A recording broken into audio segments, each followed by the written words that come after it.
الحمد لله رب العالمين والصلاة والسلام على أشرف الأنبياء والمرسلين نبينا محمد وعلى آله وصحبه أجمعين. قال الله تعالى: قل تعالوا أتل ما حرم ربكم عليكم ألا تشركوا بالله شيئا وبالوالدين إحسانا ولا تقتلوا أولادكم من إملاق نحن نرزقكم وإياهم ولا تقربوا الفواحش ما ظهر منها وما بطن ولا تقتلوا النفس التي حرم الله إلا بالحق ذلكم وصاكم به لعلكم تعقلون ولا تقربوا مال اليتيم إلا بالتي هي أحسن حتى يبلغ أشده وأوفوا الكيل والميزان بالقسط لا نكلف نفسا إلا وسعها وإذا قلتم فاعدلوا ولو كان ذا قربى وبعهد الله أوفوا ذلكم وصاكم به لعلكم تذكرون وأن هذا صراطي مستقيما فاتبعوه ولا تتبعوا السبل فتفرق بكم عن سبيله ذلكم وصاكم به لعلكم تتقون. আলহামদুলিল্লাহ, মুন্সিরহাট সালাফি ফাউন্ডেশন পাঠাগার কর্তৃক আয়োজিত আজকের এই অনুষ্ঠানে যারা উপস্থিত হয়েছেন সবাই আমার একান্ত আপনজন। বহু দিক থেকে, একদিক থেকে তারা আমার আকীদার ভাই, আরেক দিকে মানহাজের ভাই, আরেক দিক থেকে আমার কাছের মানুষ। আমার বেশিরভাগই আমার আব্বাজানকে চিনেন। পুরো এলাকার মানুষ, বড় বড় আলেমরাও আমার আব্বাজানের ছাত্র ছিলেন। আমার ব্যাপারে এ সমস্ত এলাকায় কিছু মানুষ আছে মিথ্যা ছড়ায়, মিথ্যা কথা দিয়ে বিভিন্নভাবে বিভ্রান্ত করতে চায়। আমি একজন মুসলিম, আল্লাহর কাছে দোয়া করে তিনি যেন ইমানদার বানায়, তিনি যেন আমাকে ইহসানের অধিকারী বানায়, মহসিন বানায়, দোয়া করি, আশা করি। একজন মুসলিম আমার নামে এর বাইরে অতিরিক্ত যত নামগুলি ছড়াচ্ছে এগুলি মিথ্যা ছাড়া কিছু না। আমি কোরআন এবং হাদিস পড়েছি, দেশেও পড়েছি, তাই না? পড়িনি? দেশে আমি সর্বোচ্চ ডিগ্রি নিয়েছি, মাদ্রাসা লেভেলে সর্বোচ্চ ডিগ্রি আমি নিয়েছি। বিশ্ববিদ্যালয় লেভেলের দেশের ডিগ্রি আমি ভর্তি হয়েছি, ঢাকা বিশ্ববিদ্যালয়ের ছাত্র ছিলাম। আমি কামেল বলে তখনকার সময় আমি সবচেয়ে বেশি নম্বর পেয়ে তখন ফার্স্ট হয়েছিলাম। তো লেখাপড়া করেছি, এরপর বিদেশেও পড়েছি। আমি গর্বের জন্য বলছি না, শুধু বোঝার জন্য বলছি। আমার বিরুদ্ধে কেউ কথা বললে, মিথ্যা বললে যদি বিশ্বাস করে তাহলে গুনাহ হবে না? মিথ্যা কথা যখন মানুষ প্রসার করে তখন তাদের সম্পর্কে জেনে নেবেন যারা কথাটা বলছে তারা কতটুকু জ্ঞানী। আমি যদি কোনো এমন লোকের সম্পর্কে কথা বলি যে লোক গ্রহণযোগ্য ব্যক্তিত্ব, তাহলে আপনারা বলবেন যে এই লোকে কেন ওনার বিরুদ্ধে কথা বলছে। তাহলে যে সমস্ত লোকেরা আমার বিরুদ্ধে বিভিন্ন জায়গায় কথাবার্তা বলছে তাদেরকে বলুন কোন কারণে আমার বিরোধিতা করছে। আমি কি কোরআনের কারিমের কোনো নির্দেশনার বিরুদ্ধে কাজ করছি? রসুলের কোনো হাদিসের বিরুদ্ধে কাজ করছি? আবু হানিফা রাহিমাহুল্লাহর মতের বিরুদ্ধে কোনো কাজ করছি? মালিক শাফিঈ রাহমাতুল্লাহ আলাইহির মতের বিরুদ্ধে কোনো কাজ করছি? চার ইমামের কথার বাইরে চলে গেছি?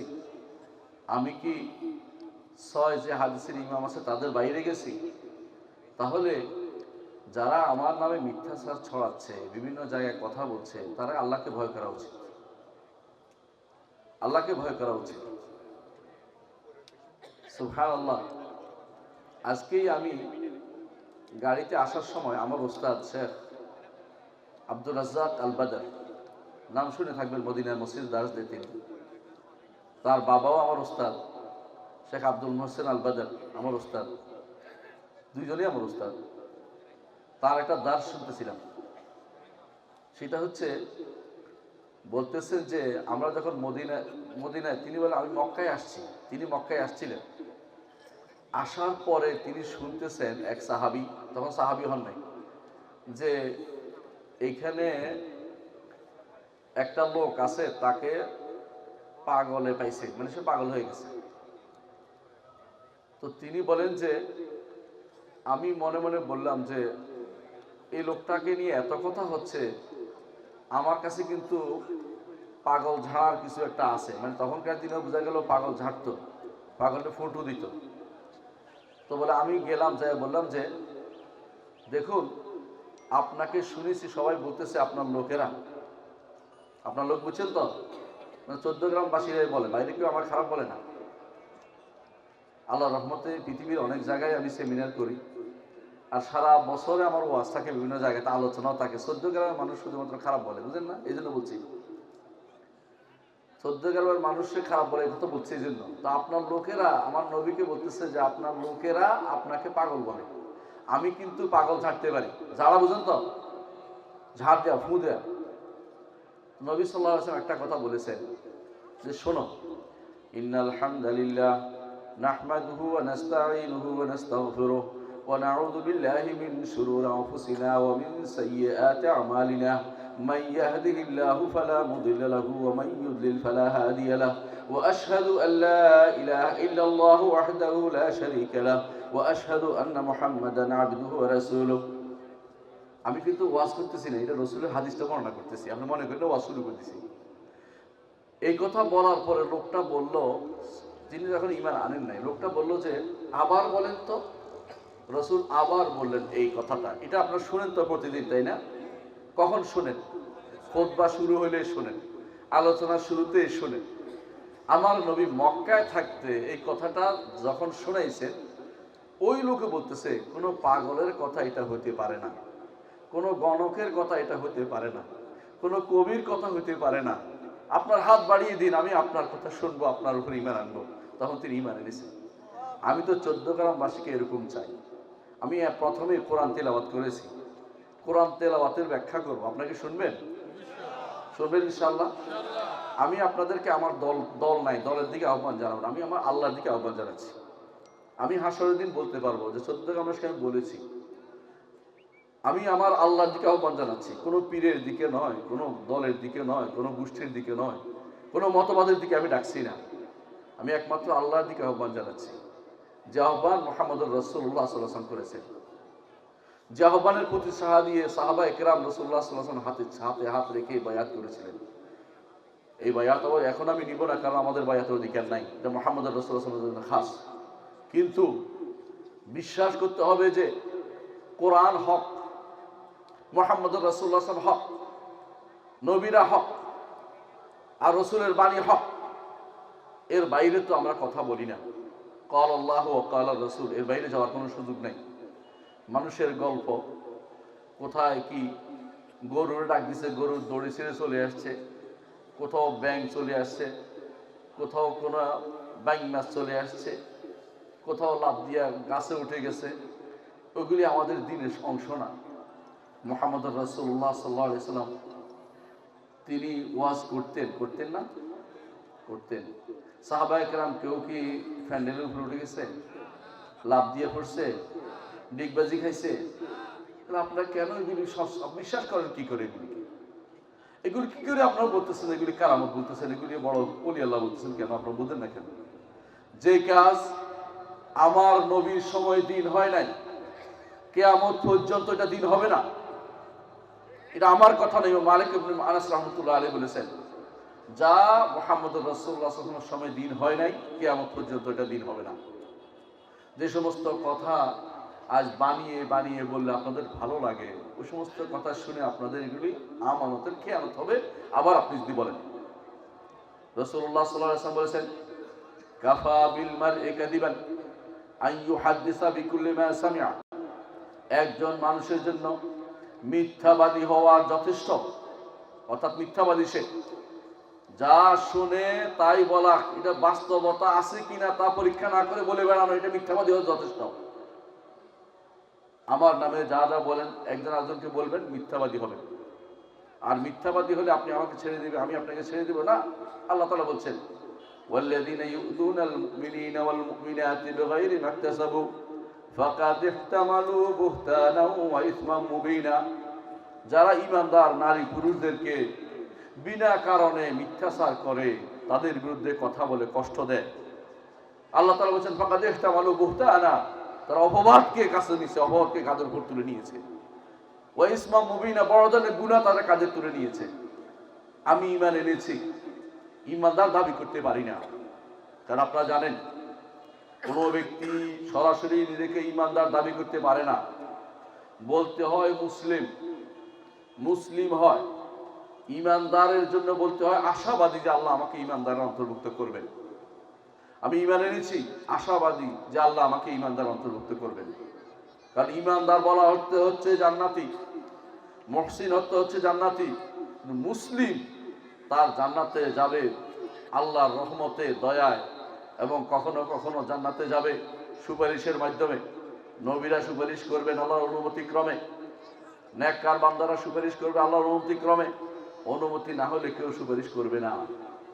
যে সুপারিশের আশায় আজ 14 গ্রামের মানুষ বসে আছে, কেউ অমুক স্তরের অনুসারী, কেউ অমুক স্তরের অনুসারী, এরা বিভ্রান্ত হচ্ছে, এদেরকে বিক্রি করে খাওয়া হচ্ছে।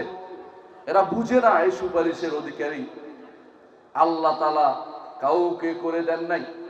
আল্লাহ বলে দিয়েছেন, কুল্লিল্লাহি শাফাআতু জামিআ, হে নবী আপনি বলুন যাবতীয় সুপারিশের মালিক হচ্ছে আল্লাহ তাআলা। তিনি যাকে অনুমতি দিবেন শুধু তিনিই সুপারিশ করবেন। সুপারিশ কে করবে বলেন তো? সুপারিশ করবে নবীরা। সবার আগে সুপারিশ করবেন মুহাম্মদুর রাসূলুল্লাহ সাল্লাল্লাহু আলাইহি সাল্লাম। হাসরের মাঠে আর কোনো সুপারিশ হবে না। হাসরের মাঠে একমাত্র সুপারিশ করবেন মুহাম্মদুর রাসূলুল্লাহ সাল্লাল্লাহু আলাইহি ওয়াসাল্লাম। তিনি শুধু হাসরের মাঠে সুপারিশ করবেন। সেদিনের একমাত্র যার পিছনে সমস্ত মানুষ চলবে, সমস্ত নবীরা হাঁটবে, তিনি হচ্ছেন মুহাম্মদুর রাসূলুল্লাহ সাল্লাল্লাহু আলাইহি ওয়াসাল্লাম। তবে তিনি সুপারিশ শুরু করে দিবেন না। তিনি কি বলবেন? আনা লাহা, আনা লাহা, আমি এই সুপারিশের জন্য আছি, আমি এই সুপারিশের জন্য আছি। তিনি যাবেন, তিনি বলছেন, নিজেই বলছেন, ফাআযহাবু ওয়া আখারু তাহতাল আরশি সাজিদান, আমি যাব এবং আরশের নিচে সিজদায় পড়ে যাব। আমার নবী আরশের নিচে সিজদায় পড়ে যাবেন। ফা ইয়াফতাহুল্লাহু আলাইয়া মিনাল মাহামিদি মা লা উসিল আন, আল্লাহ আমার জন্য এমন সব প্রশংসা ঢেলে দিবেন, সেদিন বলার জন্য প্রশংসা অন্তরে ঢেলে দিবেন যে এগুলি দিয়ে আমার প্রশংসা করো। আমি তখন সেগুলি দিয়ে তার প্রশংসা করব। আল্লাহ তখন খুশি হয়ে বলবেন, ইরফা রাসাকা ইশফা তুশাফা, আপনি মাথা উঠান হে নবী, আপনি সুপারিশ করেন, আপনার সুপারিশ গ্রহণ করা হবে। আপনি চান, আপনাকে দেয়া হবে। অনুমতি ব্যতীত কেউ সুপারিশ করবে না। মান যাল্লাযী ইয়াশফাউ ইনদাহু ইল্লা বিইজনি, এমন কি আছে যে অনুমতি ব্যতীত আল্লাহর কাছে সুপারিশ করে? কেউ সেটা করতে পারবে না। অনুমতি ব্যতীত সেদিন কেউ থামতে পারবে না, সেদিন কথা বলতে পারবে না। আল্লাহর অনুমতি নিয়েই শুধু কথা বলতে হবে।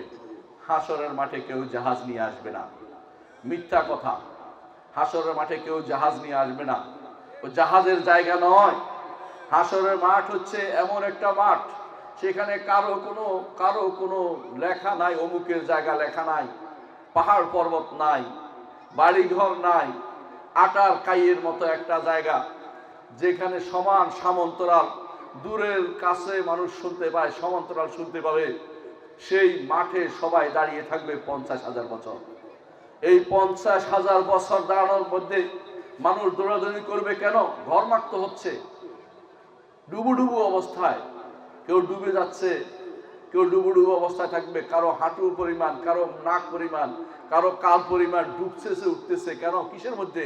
ঘামের মধ্যে। শুদ্ধ সেদিন মাথার উপর থাকবে। সেদিন একমাত্র এই বিপদ থেকে যিনি আল্লাহর কাছে সুপারিশ করতে পারবেন তিনি হচ্ছেন মুহাম্মদুর রাসূলুল্লাহ সাল্লাল্লাহু আলাইহি ওয়াসাল্লাম। কিন্তু অনুমতি ব্যতীত কেউ সেদিন আল্লাহ রসুল নিজেও অনুমতি পেতে শুরু করবেন না। তিনি সিজদায় পড়ে যাবেন, আল্লাহ বলবেন যে আপনার মাথা উঠান, সুপারিশ করেন, আপনার সুপারিশ গ্রহণ করা হবে। আর কিছু কিছু মানুষ যদি বলে যে হাসরের মাঠে কেউ কাউকে পার করে দিবে, তাহলে দুর্ভাগ্য, আপনি বিশ্বাস করলে আপনি ঈমান হারা হবেন। মিথ্যা বিশ্বাস করছেন আপনি। আপনাকে কেউ বাঁচাতে পারবে না। দুনিয়ার বুকেও কেউ কাউকে বাঁচাতে পারেনি, আখিরাতেও আপনাকে কেউ বাঁচাতে পারবে না আল্লাহ ব্যতীত। আল্লাহ তাআলা কোরআনে কারিমে তার নবীকে বলছেন, ওয়া ইয়ামসাসকাল্লাহু বিদুররিন ফালা কাশিফা লাহু ইল্লা হু। আপনাকে যদি কোনো ক্ষতি স্পর্শ করে, তিনি ব্যতীত কেউ আপনাকে এই বিপদ থেকে উদ্ধার করতে পারবে না। আমার নবীর বিপদ হয়েছে কিনা? হয়েছে কিনা?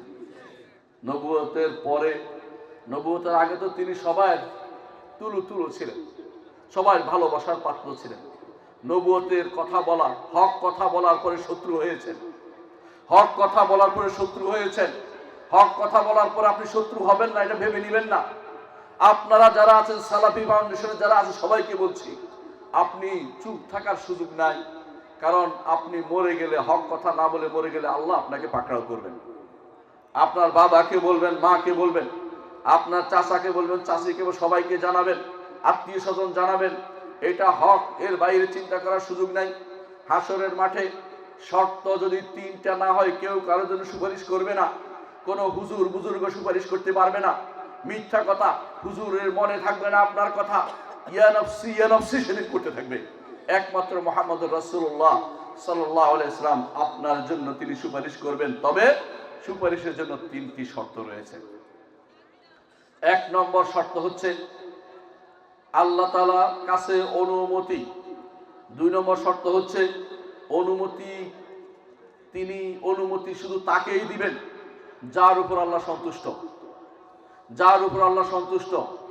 তিন নম্বর হচ্ছে অনুমতি শুধু তার জন্য দিবেন যার উপর আল্লাহ সন্তুষ্ট। কথা বুঝছেন কিনা? বুঝেন নাই? তিনটা। একটা হচ্ছে অনুমতি লাগবে, দুই নম্বর হচ্ছে যিনি সুপারিশ করবেন তার অনুমতি লাগবে, তার জন্য অনুমতি, তার উপর আল্লাহ সন্তুষ্ট থাকতে হবে। আর তিন নম্বর হচ্ছে যার জন্য সুপারিশ করবেন তার জন্য আল্লাহ কিছু সন্তুষ্টি থাকতে হবে। তিনটা শর্ত মুখস্থ রাখতে হবে আপনাদেরকে। সালাফি ভাইদেরকে বলছি, মানুষকে বুঝান, কোন ব্যক্তি কবরে কারোর জন্য কিছু নিয়ে আসবে না, কবরে প্রশ্ন উত্তর দিতে আসবে না। কোনো পীর, কোনো ব্যক্তি কবরে প্রশ্নের উত্তর দিতে আসবে না। কবরে যখন তিনটি প্রশ্ন করা হবে, মান রব্বুকা ওয়া মা দীনুকা ওয়া মান নবিয়ুকা, এই প্রশ্নের উত্তর আপনাকেই দিতে হবে। এই প্রশ্ন উত্তর কেউ দিবে না। মৃত্যুর সময় যখন ফেরেশতা রূহ জান কবজ করতে আসবে, তখন পীর আসবে না, কোনো মাজার ওলি আসবে না। আপনার সামনে ফেরেশতারাই আসবে, আপনার ঈমানের উপর নির্ভর করে। তখন আযাবের ফেরেশতা অথবা আল্লাহর নেয়ামতের, আল্লাহর রহমতের ফেরেশতা দুটো একটা আসবে। ঈমানদার হলে রহমতের ফেরেশতা আসবে, আর যদি কোনো কাফের হয়ে থাকেন আপনার জন্য আযাবের ফেরেশতা আসবে। ঠেকানোর কোনো সুযোগ নাই, ঠেকাতে পারবেন না। আমার কথা নয়, মুহাম্মদুর রাসূলুল্লাহ সাল্লাল্লাহু আলাইহি ওয়াসাল্লাম বলেছেন, আপনারা যদি মনে করে থাকেন আমি এটা নিজের থেকে বলছি, তা নয়। এটা বারা ইবনে আযিব রাদিয়াল্লাহু আনহু বর্ণিত হাদিসে এসেছে, যা ইমাম তিরমিজি, নাসাই, ইবনে মাজাহ এবং ইমাম আহমদ ইবনে হাম্বল সহ এক গুচ্ছ আলেম বর্ণনা করেছেন যে হাদিসটির সন্দেহের কোনো অবকাশ নাই। একজন মানুষ যখন মৃত্যুর সময় এসে যায়, তখন তার কাছে যদি ঈমানদার হয়, মালাইকাতুর রাহমাহ, রহমতের ফেরেশতা তখন আসেন। কি নিয়ে আসেন? জান্নাত থেকে তার জন্য সুগন্ধি নিয়ে আসেন, আর জান্নাত থেকে তার জন্য কাপড় নিয়ে আসেন। কাফনের কোন কাপড়? এটা রূহের জন্য কাফন, আপনার দেহের জন্য নয়। রূহটা তখন তারা কোথায় থাকে? তারা মাদ্দাল বাসার, চোখের দত্ত দেখা যায় অটুক দূরে থাকে, মৃত ব্যক্তির চোখের দূর তটুক থাকেন বসে থাকে। আর মালাকুল মউত তখন তার ডাকতে থাকেন তাকে। মালাকুল মউত বলবেন, আজরাইল বলবেন না, আজরাইল নামে কোনো ফেরেশতা নাই। মালাকুল মউত তিনি তখন মাথার পাশে তাকে ডাকতে থাকেন, হে রূহ বেরিয়ে আসো। তখন রু সুন্দর করে বেরিয়ে আসে, আর সেই সুগন্ধি কাপড় দিয়ে রুটাকে পেঁচিয়ে তারা তখন সেটাকে নিয়ে আকাশের দিকে উঠতে থাকে। এক আসমান, দ্বিতীয় আসমান, তৃতীয় আসমান, চতুর্থ আসমান, পঞ্চম আসমান, ষষ্ঠ আসমান, সপ্তম আসমান ভেদ করে আল্লাহ তাআলার আরশের কাছে গিয়ে সেটা উপস্থিত হয়। আল্লাহ তাআলা তখন বলেন, সহিহ হাদিসের শব্দ বলছি, আল্লাহ তাআলা তখন বলেন, আদখিলু, আমার এই বান্দাকে ফি ইল্লিয়িন, ইল্লিয়িনে প্রবেশ করা। আর সেখানে যতটুকু যায় সুগন্ধিতে ভর্তি হয়ে যায়। সবাই বলে কার রু এত সুগন্ধিযুক্ত হলো, কার রু সেটা হলো শুধুমাত্র ঈমান যার আছে শুধুমাত্র তার রু শুধুমাত্র এরকম হয়ে থাকে। আর যদি কাফের হয়, মুশরিক হয়, মুনাফিক হয়, তার রু হরণ করার জন্য আসে মালাইকাতুল আযাব, আযাবের ফেরেশতা আসে, এবং সেও মাদ্দাল বাসার, চোখের দূরত্বে বসে থাকে, চোখের যতটুকু দেখা যায় ওটুকু দূরত্বে বসে থাকে। আর যখন এদেরকে দেখে তখন তার শরীরে, সারা শরীরের আঙ্গুলের মাথা পর্যন্ত, আল্লাহ কোরআনে বলছেন কুল্লা বানান, আঙ্গুলের মাথা পর্যন্ত রু কি করে ছুটে যায়, ভালাইতে আরম্ভ করে, ভাগ বাই হয়ে আরম্ভ করে, বের হতে চায় না। কারণ বের হলে তার জন্য আযাব সে বুঝতে পারে, এজন্য বের হতে চায় না। কিন্তু ফেরেশতারা টেনে তাদেরকে বের করে। আল্লাহ কোরআনে কারীম বলেছেন, আল্লাযীনা ইয়াদরিবুনা আল্লাযীনা ইত্তাতাওয়াফাহুল মালায়েকাতু ইয়াদরিবুনা উজুহাহুম ওয়া আদবারাহুম, যাদেরকে ফেরেশতারা হত্যা করে, মারে, তাদের পিঠে এবং তাদের পিছনে এবং সামনে চেহারার উপরে আঘাত করে তাদের রূহরণ করে। এরা হচ্ছে কাফেররা। সেই সময় থেকে আপনার জন্য, আর এরপরে যদি কাফের হয়ে মারা যান, সারা জীবনে আর কিছু ভালো অপেক্ষা করবে না, কিছু করে নাই। হাসরের মাঠেও আপনার কষ্ট ছাড়া কিছু উপায় নাই। হাসরের পরে জাহান্নামে যাওয়া ছাড়া কোনো পথ নাই। ঈমান যদি না থাকে, আপনার মূল সম্পদ না থাকে, কিছুই আপনি পাবেন না। এই ঈমান, যে ব্যক্তি ঈমানটা রক্ষা করতে পারেনি, যে ব্যক্তি আশা করে বসে আছে কেউ তাকে উদ্ধার করবে হাসরের মাঠে, সেই ব্যক্তি কাফের হয়ে গেছে। যে ব্যক্তি মনে করবে অমুকের মাজারের ক্ষমতা আছে, সে ব্যক্তি কাফের, সে ব্যক্তি মুশরিক। যে ব্যক্তি মনে করবে অমুক হুজুরে মরা মানুষকে উদ্ধার জীবিত করে দিতে পারে, সে ব্যক্তি কাফের, সে ব্যক্তি মুশরিক, কোনো সন্দেহ নাই। আল্লাহ ছাড়া, আমার নবীর বিপদ যদি কেউ ছাড়াতে না পারে, আপনার বিপদ কিভাবে মানুষ ছাড়াবে? আপনি একটু চিন্তা করে দেখুন।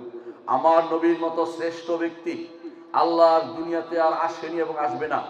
তার সম্পর্কে আল্লাহ তাআলা বলছেন কোরআনে কারীমে যে কুল ইন্নী লা আমলিকু লাকুম দাররান ওয়ালা রাশাদা, হে নবী আপনি বলে দিন, আমি তোমাদের জন্য ভালো কিংবা মন্দ করার ক্ষমতা রাখি না। আমার নবী রাখেন না বলছে আল্লাহ তাআলা, বলতে ঘোষণা করতে বলছে আল্লাহ তাআলা, তার নবীকে বলছেন ঘোষণা করতে, যে আমার নবীকে বলছে ঘোষণা করতে। আল্লাহ তাআলা কি বলছেন? তার নবীকে বলছেন, আমাদের সবাই নবীকে, সবাই প্রিয় মানুষ থেকে বলছেন ঘোষণা করতে যে আমি ভালো মন্দের ক্ষমতা রাখি না, উপকার অপকারের ক্ষমতা রাখি না। পীর আপনার উপকার করতে পারবে না। যতদিন 14 গ্রামের মানুষ পীরের আঁচল থেকে বের হইতে না পারছেন, হেদায়েতের পথ দেখতে পাবেন না। যারা পীরের আঁচল নিয়ে বসে আছেন, বিভ্রান্ত হচ্ছেন। আল্লাহ রাসূল সাল্লাল্লাহু আলাইহি ওয়াসাল্লাম বলেছেন, আদ-দুনিয়া মালউনাতুন ওয়া মালউনুন মা ফিহা ইল্লা যিকরুল্লাহ ওয়া মা ওয়ালা।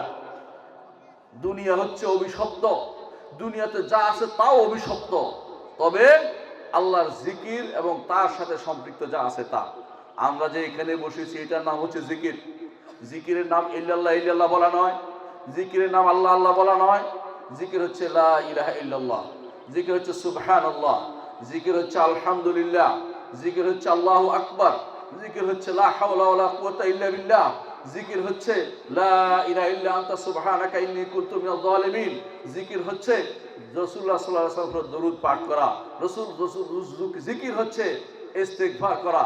এই 7-8টি জিনিস, আরেকটি জিকির আছে অতিরিক্ত, ইয়া যাল জালাল ওয়াল ইকরাম। এগুলি যদি আপনি নিজের জীবনে সারা জীবন বলতে পারেন সুন্দর করে, আপনি হবেন উত্তম জিকিরকারী। আপনার থেকে উত্তম জিকিরকারী আর কোনো ব্যক্তি নয়। জিকির কোনো পীরের দরবার থেকে নিতে হয় না। জিকির নিতে হবে কোরআন এবং সহিহ হাদিস থেকে। জিকির নিজে বানাইতে পারবেন না। আমার নবী যেটা জিকির করতে বলছেন সেটা করবেন, আমার নবী বলেন নাই সেটা করবেন না। যত বড় আপনাকে জিকিরের নাম দেখ না কেন, কাদেরিয়া তরিকা, চিশতিয়া তরিকা, মুজাদ্দিদিয়া তরিকা, এই তরিকা আমার নবীর দেয়া নয়। আবু হানিফা রহমতুল্লাহ আলাই এইসব তরিকায় ছিলেন না। আবু হানিফা রহমতুল্লাহ আলাই আব্দুল কাদের জিলানীর আরো 300 বছর আগে পার হয়ে গেছেন। আবু হানিফা রহমতুল্লাহ আলাই কোনো পীরের মুরিদ ছিলেন না। পীরের মুরিদ হওয়া যাবে না, পীরের মুরিদ হওয়া বেদাত। পীরের মুরিদি ইসলামে নাই। ইসলামে আছে উস্তাদ এবং শাগরিদ, যেটা বলেছিলাম সেটা কি রাসূল বলেছেন, দুনিয়া মালউনাতুন, অভিশপ্ত, মালউনুন মা ফিহা, দুনিয়ার মধ্যে যা আছে তা অভিশপ্ত, তবে 4টি জিনিসের কথা আমার নবী বলেছেন। 1 নম্বর হচ্ছে জিক্রুল্লাহ, আল্লাহর জিকির, ওয়ামা ওয়ালা, আল্লাহর জিকিরের সাথে সম্পৃক্ত মাদ্রাসা, মসজিদ, পাঠাগারগুলো। তারপর 3 নম্বর হচ্ছে আলেম আও মুতাআল্লিম। আব্বা হুজুরকে চিনেন, সারা জীবন পড়াইয়ে দিচ্ছে ছাত্রদেরকে। মুতাআল্লিম, আপনারা ছাত্র হয়েছেন। ছাত্র উস্তাদ, কি ছাত্র, কিসের আলেম? এই আলেম হইতে হবে আল ইলমে শারঈ, যে আলেম কোরআন এবং সুন্নাহ আসছে সেটা শিখতে হবে। আমি যেটা বলছি, আমি আমার কথা দেরি করবো না, বলছি শুধুমাত্র এটাই। যদি মনে করে থাকেন আপনার আমল ব্যতীত অন্যের আমল দিয়ে আপনি পার পেয়ে যাবেন, অন্যের শুধু টাকা দিলে আপনি পার পেয়ে যাবেন, তাহলে আপনি সেই সময় বিপদে পড়ে যাবেন। আপনার ইলম, আপনার আমল, আপনার দাওয়াত, আপনার সবর, আমার এই কথা আল্লাহ বলে দিয়েছেন। কোরআনে কারীম বলছেন, ওয়াল আসর ইন্নাল ইনসানা লাফি খুসর, প্রত্যেকটি মানুষ ক্ষতিগ্রস্ত হবে। ইল্লাল্লাযীনা আমানু, তবে যারা ঈমান আনবে, ও আমিলুস সালিহাত, নেক আমল করবে। নিজে করতে হবে ভাই, নিজের ঈমান পরিশুদ্ধ করতে হবে। নিজের ঈমান পীরের দরবারে পাওয়া যায় না, ঈমান পাওয়া যায় কোরআন এবং সুন্নাহর মধ্যে। কোন দরবারে পীর, দরবারের মধ্যে ঈমান পাওয়া যায় না। যারা দরবারের অনুসারীকে আমার বিরোধিতা করতে থাকুন, আল্লাহর কাছে আমি হক কথা বলে যাচ্ছি। আমি বলতে পারবো আল্লাহর কাছে, আল্লাহ, আমি 14 গ্রামবাসীকে বলে আসছি, সেদিন বলতে পারবো। কতদিন আমার জীবন থেকে আমি জানি না, বলে যাব এটা, যে আল্লাহর কাছে যদি ঈমান রক্ষা করতে হয়, কোরআন এবং সুন্নাহ থেকে নিতে হবে। ঈমান কোনো ব্যক্তির দরবারে পাওয়া যায় না, ওই দরবার করার অনুমতি আল্লাহ এবং তার রাসূল দেন নাই। এগুলো সব মিথ্যাচার আমাদের উপর দিয়ে চালিয়ে দেওয়া হয়েছে। ওই পীরের দরবারে যারা আছে সবগুলি নষ্ট এবং পথভ্রষ্ট ছাড়া কিছুই নয়। এগুলি অনুসরণ করে চলা যাবে না। আল্লাহর দ্বীনকে যদি মেনে চলতে হয়, কোরআন এবং সুন্নাহ থেকে নিতে হবে, আলেম এবং মুতাআল্লিম থেকে নিতে হবে। ছাত্র এবং শিক্ষক হন, কোরআনের ছাত্র হন, হাদিসের ছাত্র হন, ফিকহের ছাত্র হন, ইমামদের ছাত্র হন। তথাকথিত কিছু মানুষের ছাত্র হবেন না যারা নিজের মন মতো করে ব্যাখ্যা দিচ্ছে সবকিছু। বাইং মাসের ওয়াজ করবে কেউ কতক্ষণ ওয়াজ করবে ওই গরুর ওয়াজ, কেউ কতক্ষণ অমুকের ওয়াজ। এগুলি এই জাতীয় ওয়াজ আল্লাহর দুনিয়াতে কেউ কোনদিন করে না। এগুলি বানিয়ে ওয়াজ করা অনুমোদিত নয়। কোরআন দিয়ে যে ব্যক্তি ওয়াজ করবে না, কোরআন দিয়ে ওয়াজ করতে হবে, হাদিস দিয়ে ওয়াজ করতে হবে, সলফে সালির বক্তব্য আপনি বলতে হবে। নিজের মন মতো হুজুরের কারামত দিয়ে ওয়াজ করার কিছু নয়। হুজুরের কারামত হুজুরের জন্য, আপনার জন্য নয়। কারামত হক, কিন্তু কারামত বিষয়টা কেন হয় জানতে হবে। 2 কারণে কারামত হয়, মুখস্থ করেন। 2 কারণে বেশি কোনো কারামত হয় না। 1 নম্বর হচ্ছে আল্লাহর দাড়ি, আল্লাহর পথের একজন দাড়ি যিনি, তাকে আল্লাহ সহযোগিতা করেন বিপদ থেকে উদ্ধার করার জন্য, তখন কারামত দেখা দেয়। দ্বিতীয় হচ্ছে যখন দাওয়াতের পথে সমস্যা হয়েছে, তখন শুধুমাত্র আল্লাহ তাআলা সহযোগিতা করে। আল্লাহর পথের দাড়ি এবং দাওয়াতকে সহযোগিতা করার জন্য শুধুমাত্র কারামত হয়। কারামত শুধু ভেলকি দেখানোর জন্য হয় না। আমাদের সমাজে প্রচলিত আছে, উনি এই করে ফেলছেন, তিনি আরেকদের অমুকে তিনি সমন নিয়ে আসছে, পুলিশের সমনের পুলিশ সাদা করে ফেলছে। এই সমস্ত গাঁজাখুরি গল্প হবে না। আবার কেউ বলে ডুব দিয়া দেখো তো আমার এলাকা ভেঙে যাচ্ছে, ডুব দিয়া চিঠি নিয়ে পাঠাইছে, চিঠি দিয়া ডুব দিয়া দেখেছে ওখানে একজন বসে আছে, তার কারণে কি চিঠি দিয়ে আসছে। এই জাতীয় মিথ্যা কথা কেউ বলবেন না। এবং কেউ বলে থাকে খিজির নাকি জীবিত আছে, তার কাছে কেউ আশাবাদী থাকে। খিজির মরে গেছে বহু আগে, খিজির আলাইহিস সালাতু ওয়াস সালাম মরে গেছে। মুহাম্মদুর রাসূলুল্লাহ সাল্লাল্লাহু আলাইহি ওয়াসাল্লামের সময়ে তিনি জীবিত ছিলেন না।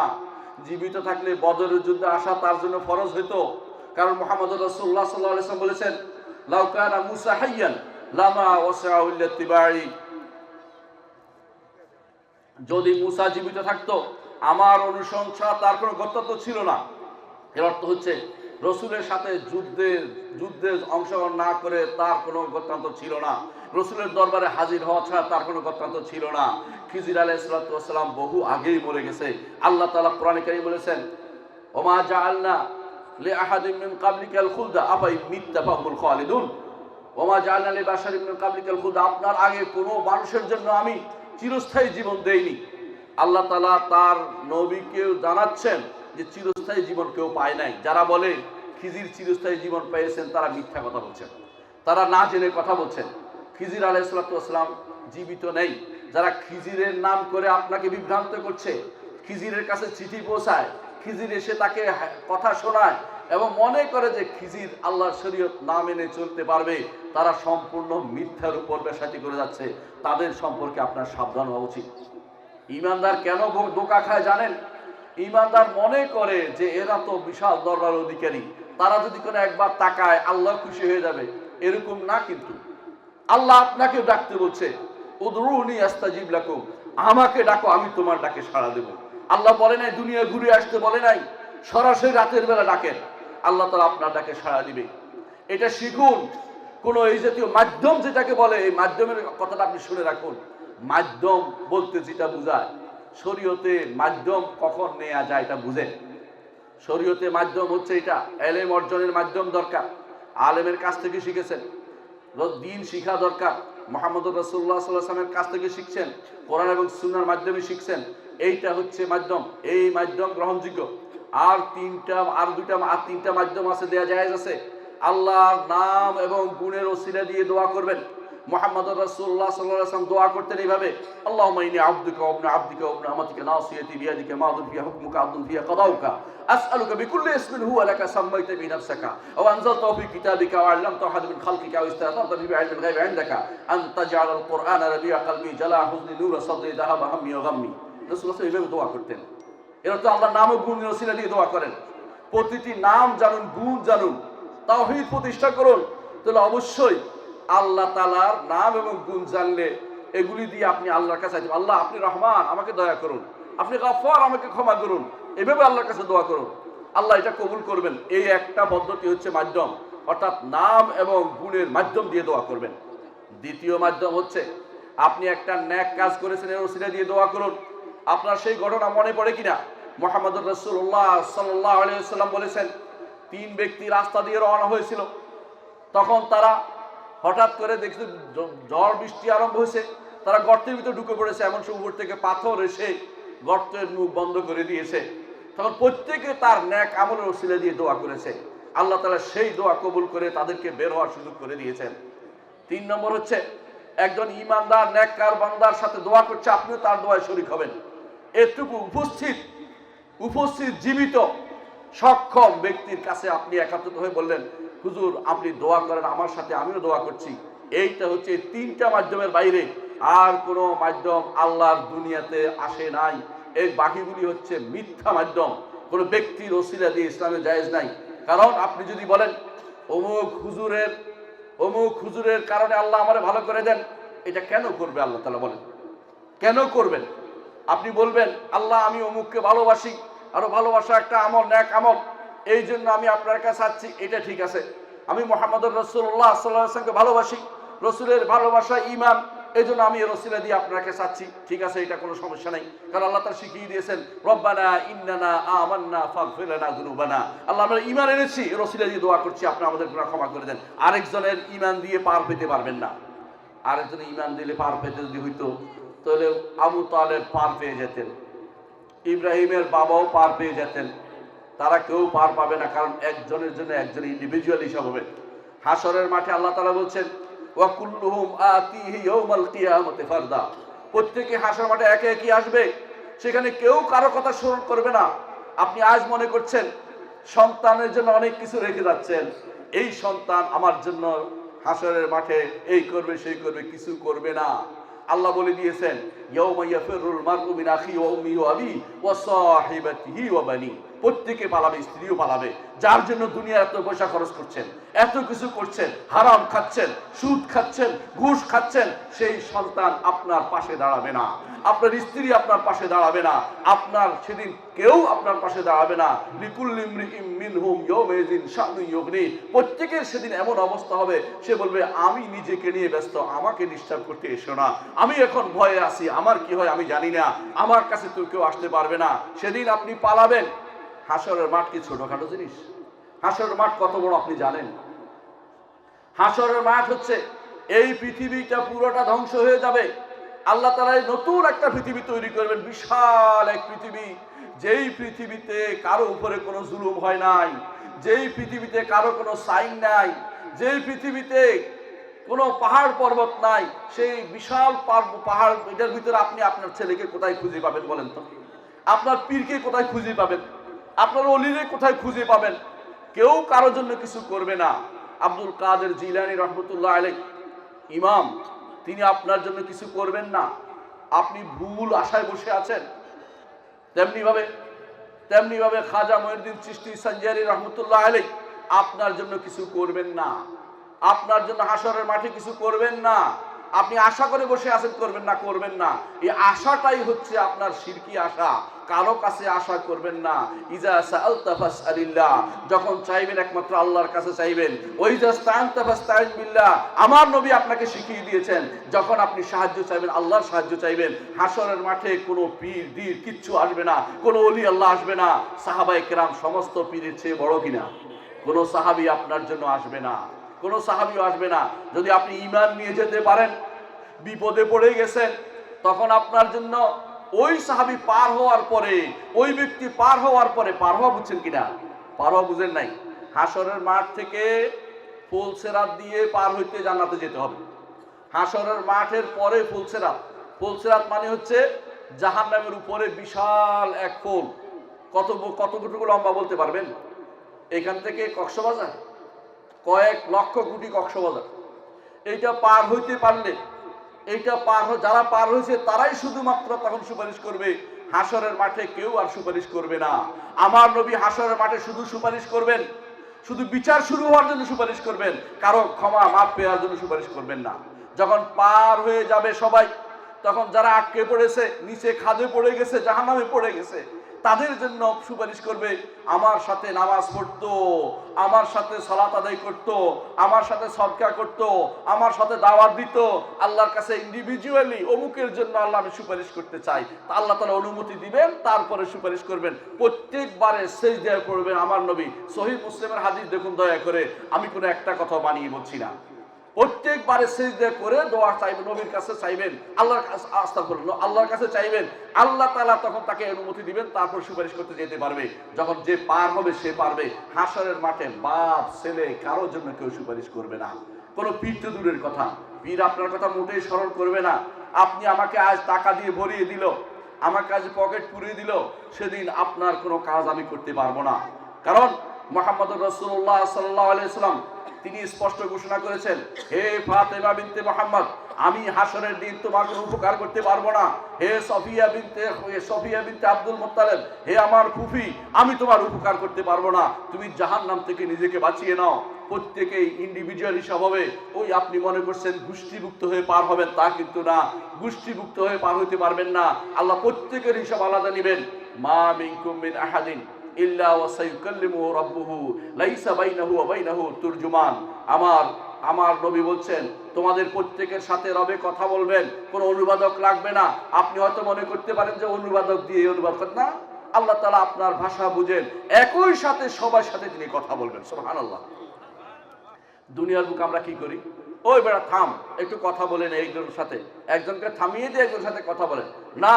আমার রব্বুল আলামিন হাসরের মাঠে প্রত্যেকের সাথে একান্তে কথা বলবেন। আর ঈমানদার, যিনি ঈমানের উপর পার হয়ে গেছে কিন্তু একটু গুনাহটার খাতা আছে, তাকে একান্তে ডেকে বলবেন। কাউকে বলে নাই এই গুনাহ, নিজের গুনার কথা কাউকে বলে নাই, পীরকেও বলে নাই, কাউকে বলে নাই, ওলি আল্লাহ নামদারের লোকদের কাছে বলে নাই, আল্লাহর কাছে শুধু কেঁদেছে। আল্লাহ তাআলা সেদিন তাকে ডাকবেন, সহিহ হাদিসে এসেছে, একান্তে ডেকে বলবেন, ও বান্দা, তুমি এই কাজ করেছো? বলে করেছি। দুনিয়ার বুকে তোমাকে গোপনে রেখেছিলাম, কাউকে বলে দেই নাই, আজকেও তোমাকে পার করে দিলাম, চলে যাও। আল্লাহু আকবার। আল্লাহ এইভাবে পার করে দিন ইমানদারকে। কিন্তু আপনি যাদের আশায় বসে আছেন, ওই তাদের আশায় বসে থাকেন, শিরকি আশা, ওই আশায় বসে থাকা যাবে না। কেউ আপনার জন্য কবরেও যাবে না, হাসরের মাঠে কিছু করবে না। দয়া করে এইগুলি ছেড়ে দিন। এইগুলি যাদের মধ্যে আছে, আমি 14 গ্রামবাসীর জন্য বলবো, আপনাদের মধ্যে এই জিনিসটা সবচেয়ে ভয়াবহ রূপ আছে। আমি জানি অনেকেই আশা করে বসে আছেন, অমুক হুজুরের পিছনে হেঁটেছি, হুজুর যদি দয়া করে দেয় তো বিশাল কিছু। নাউজুবিল্লাহ। হুজুর নিজের খবর নাই, নিজে পার হইতে পারবে না যদি আল্লাহর রহমত না হয়। কোন ব্যক্তি আল্লাহর রহমত ছাড়া সেদিন পার হইতে পারবে না। জান্নাতে যেতে হলে একমাত্র আল্লাহর রহমত ছাড়া কেউ পার হইতে পারবে না। কেউ হাসরের মাঠে কিছু নিয়ে আসবে না। মুরিদ হলে কিছু আপনার উপকার করতে পারবে না। আপনার জন্য দরকার হচ্ছে আলেমদের কথা শোনা, আলেম যিনি আছেন তার কথা শোনা। আব্বা হুজুরের কথা আপনারা শুনেছেন, এই জন্য অনেক কিছু জেনেছেন। এরকম যারা আলেমে দ্বীন আছে তাদের কথা শুনবেন। হুজুর মুরিদের মুরিদের সিস্টেম ইসলামে কোনদিন ছিল না, থাকবেও না। যারা এই জাতীয় কথা বলে আপনাকে মিথ্যা দিয়ে আপনাকে বিভ্রান্ত করছে, আপনাকে ধোঁকা দিচ্ছে, আপনি ধোঁকাগ্রস্ত হবেন না। এগুলি সব শয়তানের কাজ, আর কিছুই না। পীর মুরিদি শয়তানের ছাড়া কোনো কাজ কোনদিন ছিল না। পীর মুরিদি শয়তানের আঁকড়া ছাড়া কিছু ছিল না। দয়া করে এই সমস্ত কাজে কোনোদিন নিজেকে জড়াবেন না, শিখে নেন। আপনাকে কতদিন আর ধোঁকা খাবেন, আপনাকে ধোঁকা দেওয়া হচ্ছে, এরা আপনার কিছু করতে পারবে না। এই কথা আপনার মনে রাখতে হবে সব সময়। আল্লাহ তাআলা কোরআনে কারীম বলছেন, আমি যে আয়াতগুলি পড়ছি এগুলি ব্যাখ্যা করে চলে যাবো ইনশাআল্লাহ। আল্লাহ তাআলা কি বলছেন কোরআনে কারীম শুনেন, আমি আয়াতগুলোর অর্থ বলি, আপনারা শুনেন। আল্লাহ তাআলা কি বলছেন, কুল, হে নবী বলে দিন, তাআলাউ আতলু মা হাররামা রাব্বুকুম আলাইকুম, আসো আসো তোমাদেরকে তেলাওয়াত করে শোনাবো। আমার নবীকে আল্লাহ বলছেন কুল, বলে দিন, নবী যেন তেলাওয়াত করে শোনায়, নবী যেন তেলাওয়াত করে শোনায়। কি শোনাবে? আল্লাহ তুশরিকু মা হাররামা আলাইকুম রাব্বুকুম, যা আল্লাহ তাআলা আমাদের উপর হারাম করে দিয়েছেন।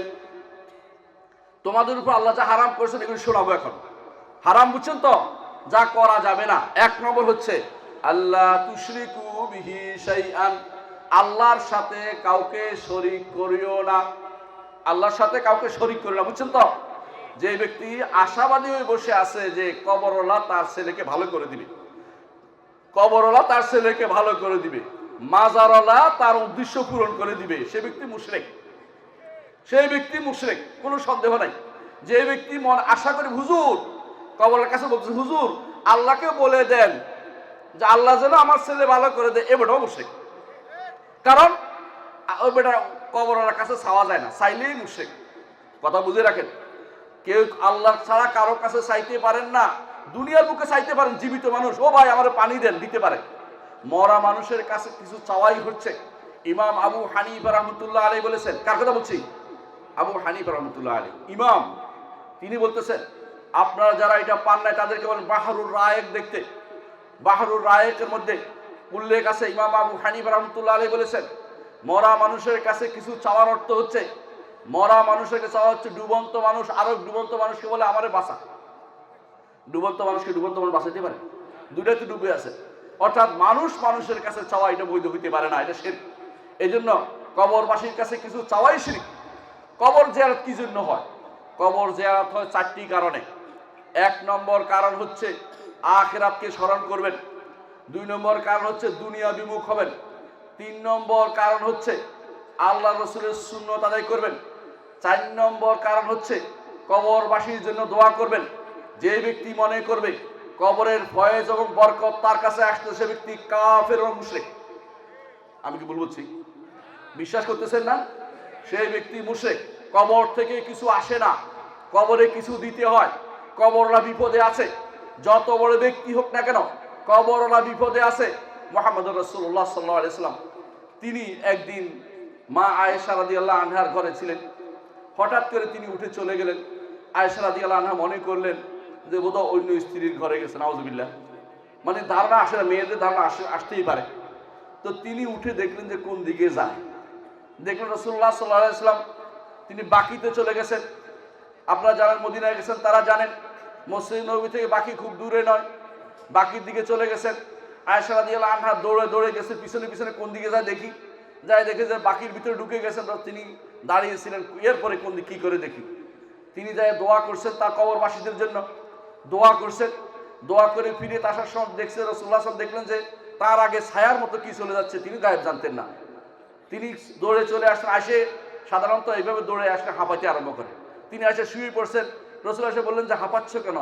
আমি কি তোমাকে দেখছি? আমার আগে কালো কালো একটা ছায়া দৌড়াচ্ছে, এটা তুমি ছিলা? আয়েশা রাদিয়াল্লাহু উত্তর করেন নাই। বল তুমি কিভাবে মনে করতে পারলে তোমার উপর জুলুম করা হবে? আজকে তো তোমার রাত্রি, আমি অন্যখানে কেন যাব?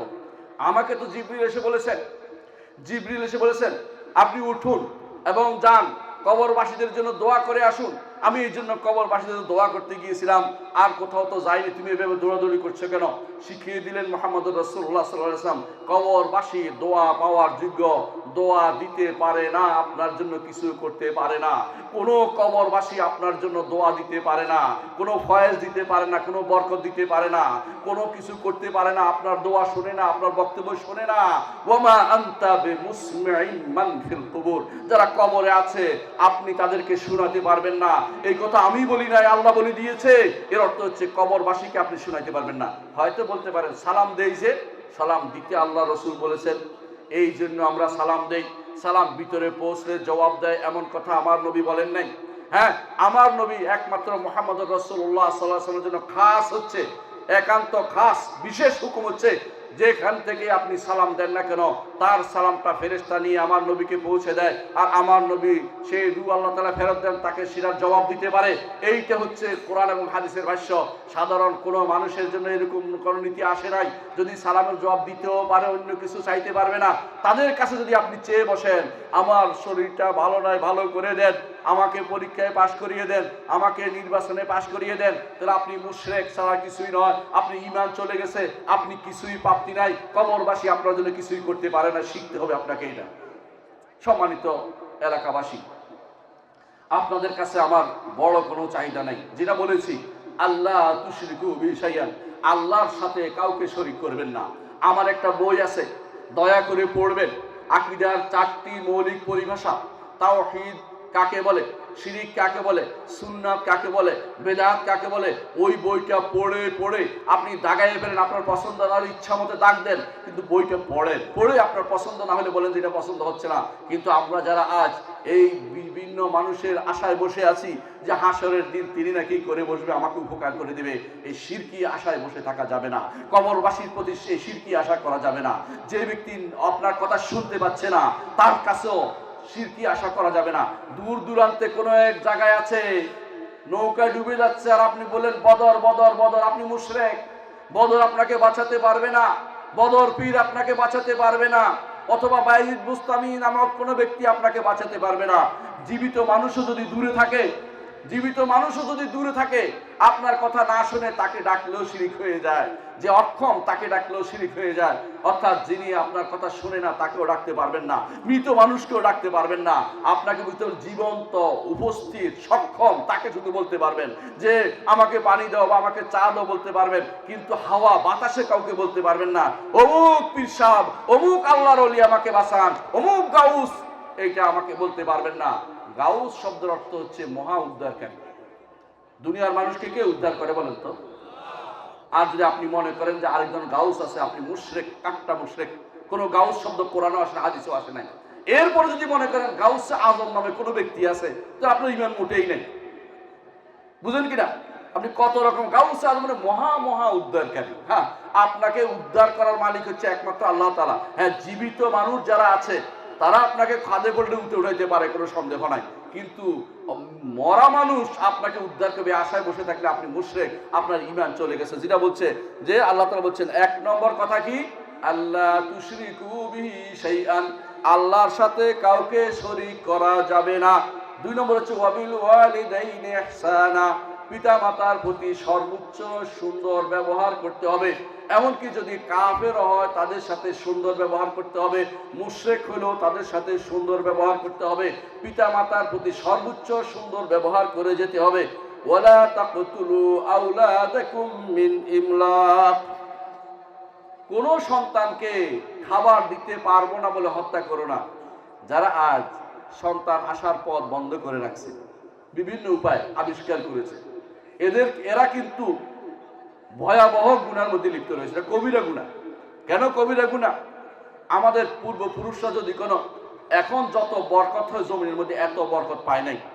সারা বছরে দান হইতে অল্প একটু, এটা নিয়ে কোনো রকমে চলতো। তারপরে সন্তান সন্ততি বেশি ছিল।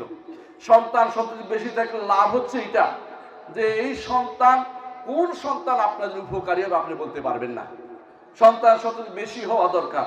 এটার মত যারা বন্ধ করছে আল্লাহর কোরআন বিরোধী কাজ তারা করছে। যারা বলবে ছেলে হোক মেয়ে হোক দুটি সন্তানই যথেষ্ট, কোরআন বিরোধী কথা বলছে। একটি হলেই কম নয়, এটার মিথ্যা কথা বলছে। আল্লাহ দেয়া সন্তান নেওয়ার চেষ্টা করুন। ইউরোপ আমেরিকাতে সন্তান হলে টাকা দেয়, আর আপনাকে তারা সন্তান বন্ধ করার জন্য টাকা দিচ্ছে। আপনি কি বুঝতে পারেন না? মুসলিমদের সংখ্যাগরিষ্ঠতা যেন না হয়, তারা আপনার বিরুদ্ধে, মুসলিমদের বিরুদ্ধে ষড়যন্ত্র লিপ্ত করার জন্য এগুলি আবিষ্কার করেছে। তথাকথিত ব্রাকের যে সমস্ত লোকগুলি আছে ওদেরকে জেনে রাখা উচিত। নাইট উপাধি পাওয়ার জন্য রানীর সামনে হাঁটু গেড়ে বসেছিল যে ব্যক্তি, সেই ব্যক্তি মুসলিমদের কাতারের মানুষ নয়। আমি কারো নাম ধরে বলি না, বুঝার চেষ্টা করুন যে এরা কেন। কারণ তারা জন্মহার কমানোর জন্য বিভিন্ন পয়তারা করেছে। তারা মুসলিমদের জন্মহার ছিল 11%, কমিয়ে সেটাকে 4% করেছে। এত বড় জঘন্যতম অপরাধ তারা করেছে মুসলিমদের সংখ্যা কমানোর জন্য। অথচ আল্লাহ বলছে ওয়ালা তাকতুলু আওলাদাকুম মিন ইমলাকিন, কোনো খেতে দিতে পারবো না বলে সন্তানদের হত্যা করো না। নাহনু নারযুকুকুম ওয়া ইয়াহুম, আমরা তাদেরকে রিজিক দেই, তোমাদেরকে রিজিক দেই। অন্য আয়াতে বলছেন তোমাদেরকে রিজিক দেই, তাদেরকে রিজিক দেই। আরেক আয়াতে বলছেন তাদেরকে রিজিক দেই, তোমাদেরকে রিজিক দেই। অর্থাৎ সবার রিজিক কার কাছে? আল্লাহর কাছে। ওমা মিন দাব্বাতিন ফিল আরদি ইল্লা আলাল্লাহি রিজকুহা, জমিনের বুকে রিজিক আপনি দেন মনে করলে আপনিও তো মুশরিক হয়ে যাবেন। আপনার মাধ্যমে আল্লাহ রিজিকের ব্যবস্থা করেন, আপনার দ্বারা আল্লাহ রিজিকের ব্যবস্থা করেন। অনেক প্রাণী আছে কোনো মাধ্যম ছাড়াই রিজিক পাচ্ছে। সমুদ্রে যে সমস্ত প্রাণী আছে, এক একটা প্রাণী এক একটা তিমি যেই খাবার খায়, বড় খাবার খায় না, ছোট মাছ খায়, 7 টন 8 টন এক একটা জিনিস প্রতিদিন খায়। এই খাবারের জোগাড়ের ব্যবস্থা আমার আল্লাহ তাআলা করে দেন। আর আপনি মনে করছেন যে আপনি রিজিকের ব্যবস্থা করবেন। এগুলি হচ্ছে ভয়াবহ ভণ্ডামি, ভয়াবহ মিথ্যাচার, ভয়াবহ পথভ্রষ্টতা, কিছুই নয়। আল্লাহর নির্দেশের বিরুদ্ধে সরাসরি নামা, অথচ কথা বলার কেউ নেই। আল্লাহ তাআলা এরপর বলছেন ওয়ালা তাকরাবুল ফাওয়াহিশা মা যাহারা মিনহা ওয়া মা বাতান, আর অশ্লীলতার কাছেও যেও না, যা প্রকাশ পেয়েছে এবং যা গোপন রয়েছে। প্রকাশ পেয়েছে কি? এই যে এইটা প্রকাশ পেয়েছে, ঠিক না? টিভিটা প্রকাশ পেয়েছে না? ভারতীয় যে সমস্ত জিনিস আগে আসতো আল্লাহ তাআলা এখন হয়তো মুক্ত করেছে, আমি জানি না। আমাদের কোনো টিভি নাই, জানিও না। না, টিভি দেখার কোনো দরকারই নেই। আমি মনে করি যারা সহি মানহাজের উপর আছেন, আকীদার উপর আছেন, তাদের বাসায় কোনো টিভি রাখবেন না, টিভির কোনো দরকার নেই। আর যারা দাওয়াতের কাজ করেন না, তারা এই বাটন সেট ব্যবহার করার কোনো দরকার নেই। তারা বাটন সেট ব্যবহার করবেন। এগুলির মধ্যে খোঁজা বাড়াত আসে, রাতের বেলা পর্নোগ্রাফিতে পূর্ণ হয়ে থাকে। আপনার ছেলে, আপনার পরিবার ধ্বংস হওয়ার জন্য যথেষ্ট। আপনার বউ যদি কোনো হারাম কোনো পুরুষ দেখায় যেটা আপনার মাহারাম নয়, তো এটা গুনাহ হবে, অবশ্যই গুনাহ হবে। আর আপনার সন্তান যদি কোনো সারা রাত ধরে এগুলি দেখে, সেই সন্তান নষ্ট হবে, কোনো সন্দেহ নেই। আমার কাছে এরকম বহু সন্তান এসে বলেছে যে আমি আর এখন পড়ালেখা করতে পারি না, কেন আমার চোখের সামনে সারাক্ষণ শুধু পর্নোগ্রাফি ছবি আসে, আমি পর্নোগ্রাফি না দেখে থাকতে পারি না, আমি এডিক্টেড হয়ে গেছি, আমি কি করব? কেন করেছে? কারণ আপনার সন্তানকে দয়া করে আদর করে এটা কিনে দিয়েছেন, এটা দিয়ে ধ্বংস হয়ে গেছে সে। এই কাজ আপনি কেন করেন? কারণ আপনি বিভোর হয়ে গেছে দুনিয়া অর্জনে, সন্তানের প্রতি খোঁজ নেন না। আপনার দায়িত্ব হচ্ছে আপনার সন্তানকে দেখা, আপনার স্ত্রীকে দেখা। স্ত্রী বসে বসে কি দেখে এটা দেখা দরকার রয়েছে। এমন কাজ করবেন না যেটা আপনার জন্য গুনাহের কারণ হবে। এই যতদিন এই সেট ছিল না, অতদিন আমাদের জীবন চলে নাই। তাহলে এখন সেটের জন্য পাগল হইতে হবে কেন? দাওয়াতের কাজ না হলে, অথবা দাওয়াতে এই সেট আপনার কোনো দরকার নেই, সেট সন্তানকেও দিবেন না, নিজেও নিবেন না। আপনার কাছে অনুরোধ থাকলো, কারণ এইটা আপনাকে যত রকমের ফাহেসা, অশ্লীলতার দিকে আপনাকে নিয়ে যায়। অশ্লীলতার দিকে আর কিসে নিয়ে যায় জানেন? এমন এমন প্রতিষ্ঠানে পড়ে যেখানে ছেলে মেয়ে একসাথে বসে রয়েছে, তাই না? গল্প করে একসাথে, আবার ছেলে মেয়ের সাথে ওই বাবাও দেখছে, মাও দেখছে, দুইজনে গল্প করতেছে, মহা খুশি, আমার ছেলে মেয়েরা প্রেম করতেছে। নাউজুবিল্লাহ। এই জাতীয় জিনিসও দায়ুস, পিতা মাতা দায়ুস হয়ে গেছে। যখন জানে যে তার সন্তান কারো সাথে এই জাতীয় ডেটিং পেটিং গেছে, ওই ব্যক্তি দায়ুস। আর আমার নবী বলেছেন আদ-দায়ুসু হারামাল্লাহু আলাইহিল জান্নাহ, জান্নাতে আল্লাহ তাআলা তার জন্য হারাম করে দিয়েছেন, কারণ সে দেখে শুনে এই অশ্লীলতাকে প্রচার করেছে। অশ্লীলতাকে বেঁচে থাকতে হবে। এরপর আল্লাহ তাআলা বলছেন ওয়ালা তাকতুলুন নাফসাল্লাতী হারামাল্লাহু ইল্লা বিল হক, কোন নফসকে হত্যা করা যাবে না হক ব্যতীত। হক কেমনে হয় জানেন? হক হয় বিচারের পরে। বিচারের পরে বিচারক শুধু হত্যা করতে পারে। এর বাইরে যদি রাষ্ট্রপ্রধানের অনুমতিক্রমে তার নেতৃত্বে কোথাও যুদ্ধ হয় সেখানে শুধু হত্যা করা যায়। এর বাইরে ইসলাম কখনো কাউকে হত্যা করার অনুমতি দেয় নাই। আজকে আপনারা বিভিন্ন নির্বাচনের জন্য যদি কাউকে হত্যা করেন, আপনি মনে করেন হাসরের মাঠে এই লোক মাথাটা নিয়ে আসবে, কার জন্য কাকে হত্যা করছেন? ওই লোক আপনার সামনে সেদিন কিছু করবে না, সেটা আপনার উপকার করবে না। কেন হত্যা করতে গেছেন? আপনি হত্যাকর্তার মতো অপরাধ করবেন না। মুহাম্মদ রাসূলুল্লাহ সাল্লাল্লাহু আলাইহি ওয়াসাল্লাম বলেছেন, লা ইয়াজালুল মারউ ফি ফুসহাতিন মিন দীনিহি মা লাম ইউসিব দামান হারামান। একজন মানুষ দিনের মধ্যে অনেক প্রশস্ততার মধ্যে থাকে যতক্ষণ হারাম রক্ত প্রবাহিত না করে। হারাম রক্ত প্রবাহিত করলে আপনার জীবন শেষ হয়ে গেছে। আপনার হাসরের মাঠে তিনজনের প্রশ্নের উত্তর দিতে হবে। যে তাকে হত্যা করেছেন হাসরের মাঠে সে আসে বলবে, ইয়া রব সাল হাজালিমা কাতালানি, এরকম জিজ্ঞাসা করুন কেন আমাকে হত্যা করেছে। সন্তানরা আসবে, আমার বাবাকে হত্যা করেছে, অধিকার ফিরিয়ে দেন। আর ব্যক্তি নিজের অধিকার নিতে আসবে। তিনটা আল্লাহর হক রয়ে গেছে, তিনটা হক একটা হত্যার সাথে জড়িত। আপনি কয়টার জবাব দেবেন আপনি চিন্তা করে দেখুন। আজ যেখানে সেখানে হত্যা করা হচ্ছে, মতের বিরুদ্ধে হলে হত্যা করা হচ্ছে। ইসলাম হত্যা করতে বলে নাই, ইসলাম হত্যা করতে বলে নাই, ইসলাম বুঝাতে বলেছে। কারো দায়িত্ব কারো হত্যা করা নয়। হত্যা করার দায়িত্ব হচ্ছে যদি করতে হয় বিচার বিভাগের পক্ষ থেকে নির্দেশিত প্রাপ্ত হলে তখন বিচার বিভাগের অধীনে সেই হত্যাকাণ্ড হবে।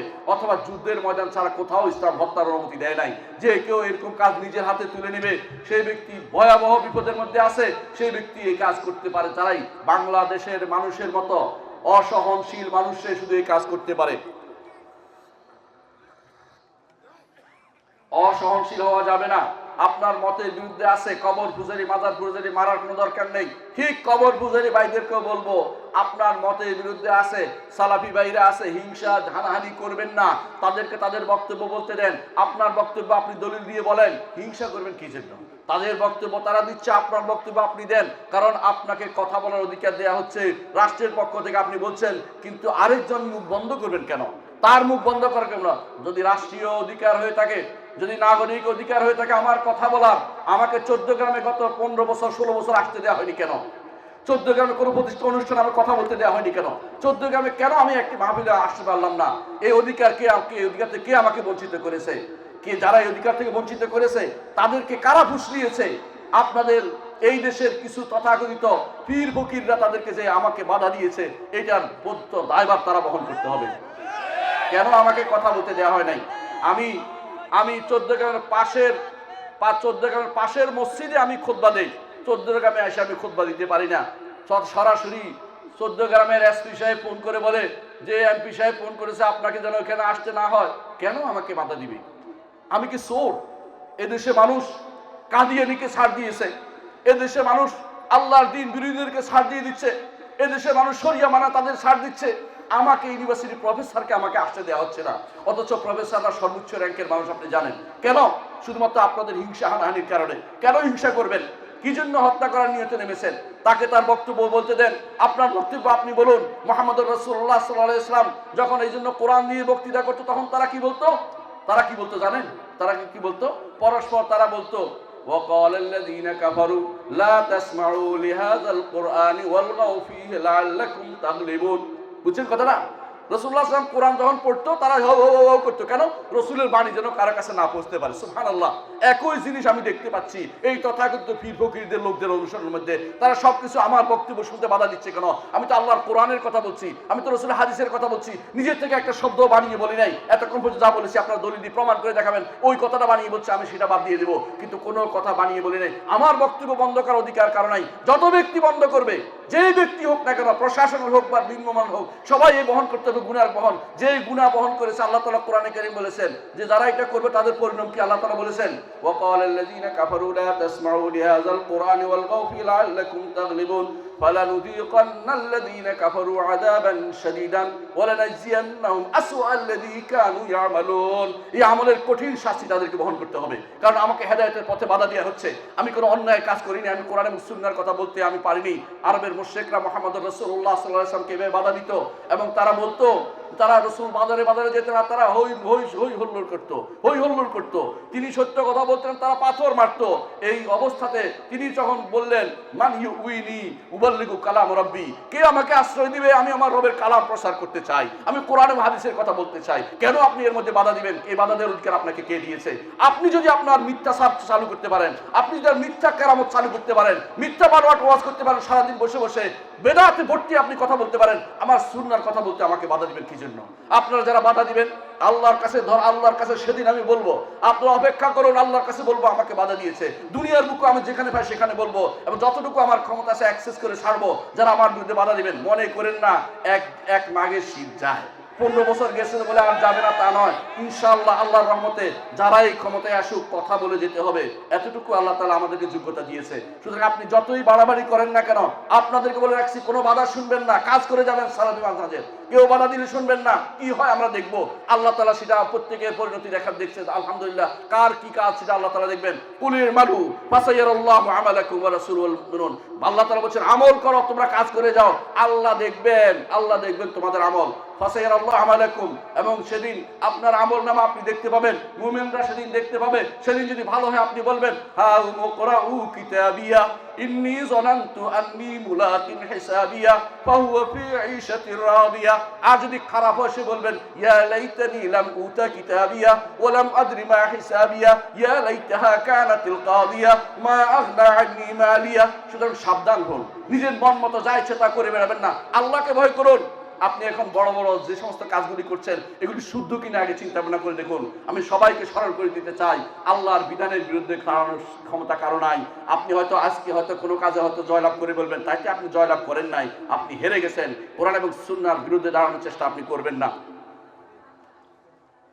সুতরাং যা বলছি, কাউকে হত্যা করার চিন্তা করবেন না। হত্যার দায়িত্ব আল্লাহ তাআলা আপনাকে দেন নাই, শুধুমাত্র রাষ্ট্রপ্রধানকে দিয়েছে। তাই তিনি ব্যতীত কাউকে হত্যা করতে পারেন, তিনিও না হক করলে আল্লাহর কাছে জবাবদিহি করবেন। হকের মাধ্যমে করতে হবে। সত্যি লোকটা যদি কোনো হকদার হয়ে থাকে মৃত্যুর, তখন শুধুমাত্র তাকে হত্যা করে বিচারের মাধ্যমে, বিনা বিচারে কাউকে হত্যা করার অনুমতি ইসলাম দেয় নাই।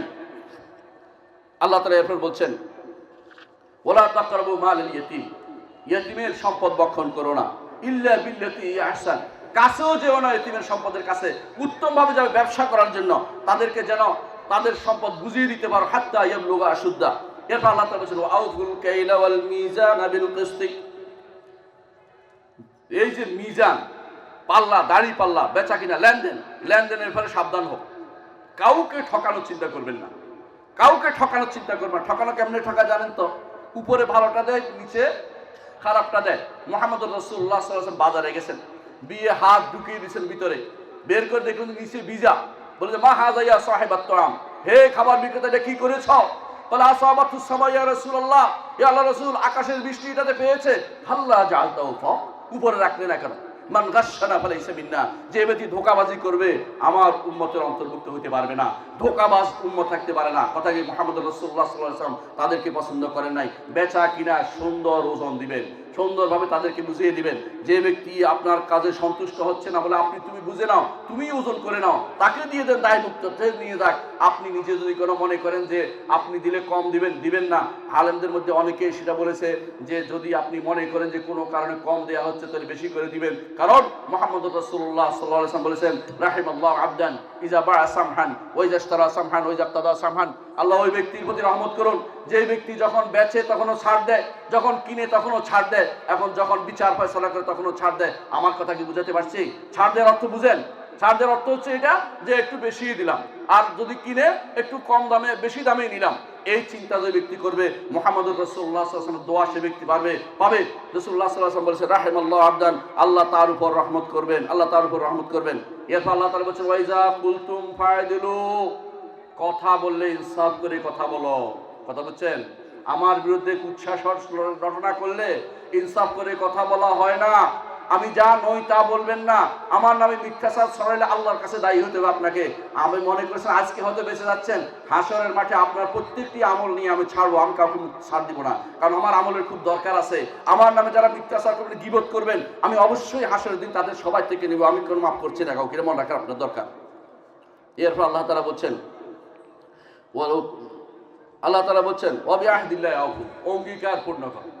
অঙ্গীকার পূর্ণ করো। অঙ্গীকার একের সাথে অঙ্গীকার পূর্ণ করবেন। যে অঙ্গীকার করছে আল্লাহর সাথে সেটা পূর্ণ করবেন, মানুষের সাথে অঙ্গীকার পূর্ণ করবেন। আর সব শেষে আল্লাহ তাআলা বলছেন 10 নম্বর, আমি 10টি ওসিয়তের কথা বলেছি এতক্ষণ। 10 নম্বর ওসিয়ত হচ্ছে ওয়া আন্না হাযা সিরাতি মুস্তাকিমান ফাত্তাবিউ ওয়া লা তাত্তাবিউ সুবুলা ফাতাফাররাকা বিকুম আন সাবিলি। 10 নম্বর হচ্ছে খুবই গুরুত্বপূর্ণ। এই হচ্ছে আল্লাহর রাস্তা।